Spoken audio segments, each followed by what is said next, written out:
There was a young man who could see his future clearly. He knew exactly what he wanted.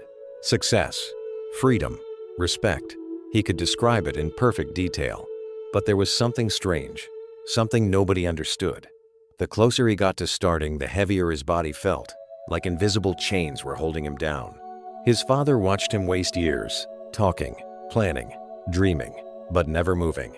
Until one morning, his father took him to an abandoned garden and showed him something that made him fall to his knees and cry. What did he see? And why did it change his life forever?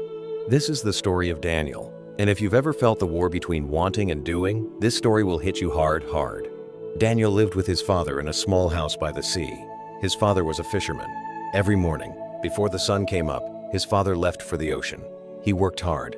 He came home tired. But he never complained. Daniel saw this. But Daniel didn't want to be a fisherman. He wanted something bigger, something easier, something that didn't require early mornings or hard hands. He would sit on the porch and say to his friends, "One day, I'll own a shop in the city. I'll sell goods from all over the world. People will know my name." His friends believed him. Daniel spoke with so much confidence. But months passed, then years, and Daniel did nothing. One afternoon, his father sat next to him on the porch. The old man looked tired. His hands were rough from the ropes and nets. He said, "Daniel, my son, you talk a lot about tomorrow, but what are you doing today?" Daniel smiled. "Father, don't worry. I'm planning. I'm thinking. I just need the right time." His father nodded slowly. Then he said something Daniel would never forget. "Son, I want to show you something."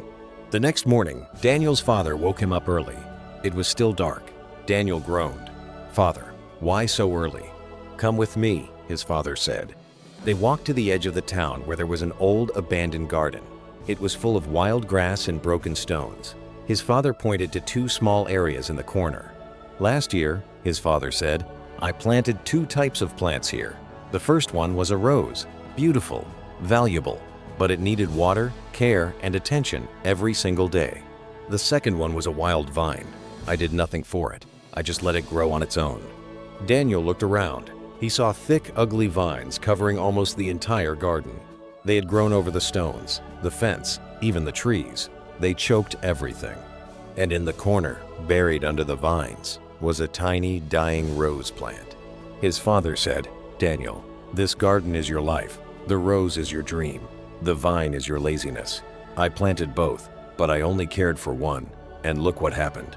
Daniel felt something break inside his chest. His father continued, "Dreams don't wait, son. If you don't protect them, laziness will kill them. It grows faster. It spreads easier. And one day, you'll wake up and your dream will be dead." Daniel couldn't speak. He stared at the dying rose. That night, Daniel couldn't sleep.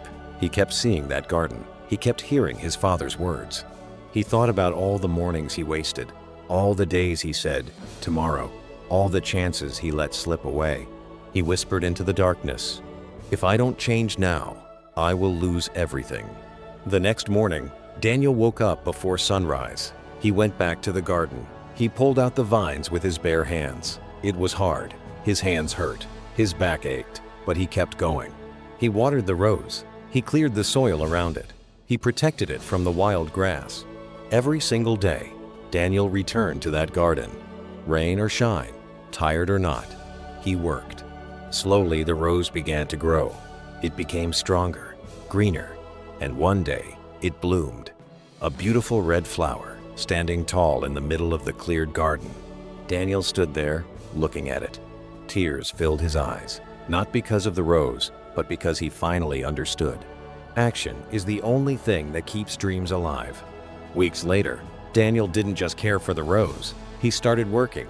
He saved money. He learned about trade. He spoke to shop owners in the city. He took small steps every single day. It wasn't easy. It wasn't fast, but it was real. 2 years later, Daniel opened a small shop near the harbor. It wasn't big. It wasn't fancy, but it was his. He had built it with his own hands, with his own effort, with his own discipline. His father visited him on opening day. The old man smiled. He didn't say much. He just put his hand on Daniel's shoulder and nodded. That nod meant everything. "Friend, inside you, there is a war. Your ambition is delicate. It needs water. It needs action. But your laziness? It is a wild vine. It grows while you sleep. It grows while you scroll. It grows every time you say tomorrow. So don't wait for the perfect time. The vine isn't waiting. Start today. Pull one weed. Take one step. Because your dream is dying under the weight of your waiting. Save it. If this story woke you up, subscribe to the channel. Let's grow together.